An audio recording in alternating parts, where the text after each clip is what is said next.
In 2016, I went back to work after being at home for 8 years with my kids. And to say the adjustment to motherhood and career was hard is an understatement. Today, I want to share with you the 5 steps that I took in order to create a balanced schedule and to calm the chaos in my life. If there's one thing you might realize by now is that life can be stressful as you navigate the demands of work life, home life, family life. It's hard to get things done. But perhaps those interruptions are there for a reason, to help you become a better version of yourself, to keep you on your toes, and to draw you closer to God. So, one thing I realized was that if I didn't tell my time where to go, it would go everywhere. Picture a shallow ditch, for example, that connects to a small pond. Our goal is to have water flow from the ditch into the small pond. If we take a bucket of water, which represents our time, and we just dump it on the ground, the water will go everywhere and not make it to the small pond where we want it to go. Instead, if we take our bucket of water and we gently pour it into the ditch, it'll fall right into the small pond where we want it to go. That's kind of how our time is too. If we don't plan our time and schedule our days, it will go everywhere and we'll end up wondering what we got done that day. We'll end up going to bed exhausted, but feeling frustrated that we're not really making any progress. So here are 5 ways that you can balance your time at home and at work. The first is to know your values. You have to know what is important to you. You can't put in your GPS to take you somewhere unless you know where that destination is. So knowing your values is really assessing what is truly important to you. Things and that'll make it so much easier for you to plan, to set boundaries, and to say no when you need to. Some questions that are great for figuring this out is, where has God placed me right now? What are the roles that I have been given? And when I look back on this year, what are the things that I truly want to remember and be proud of? The second thing is to invite God into your planning.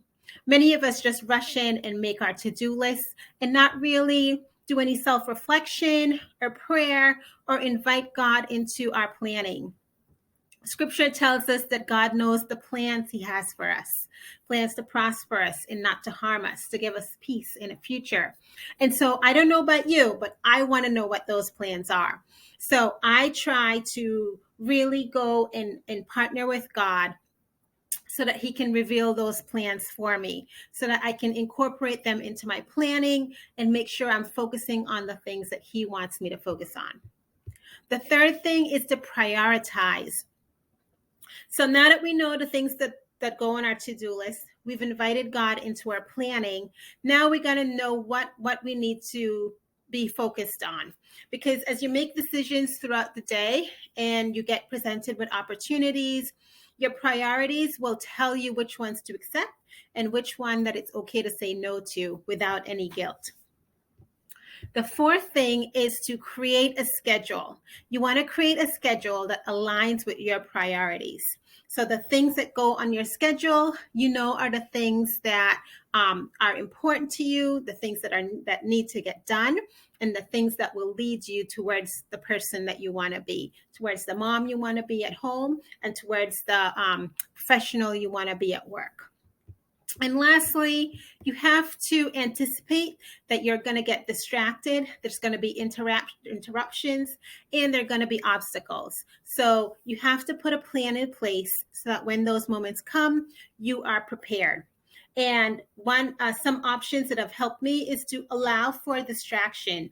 Give yourself permission to enjoy the distraction, but only for a short time. So if social media is a distraction for you, give yourself space, write it on your calendar that you're going to go on social media for X amount of time, and then stop from there. If you find that you procrastinate or you get distracted a lot, ask yourself, am I procrastinating? Am I being distracted because the tasks that I need to do or the things on my to-do list are too hard, or they're too many or too overwhelming? If so, try to pare down as much as you can.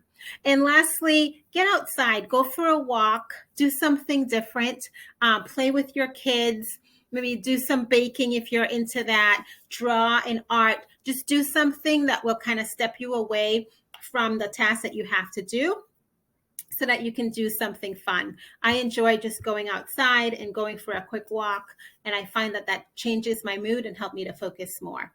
So if you want to make changes in your life and like calm the chaos in your working mom life, just try making really small steps towards the goal that you want to. It won't happen overnight, but it'll be so worth it. I have a free download here that you can grab called My Daily One Sheet that'll help you plan your day so that you can get the most important things done first.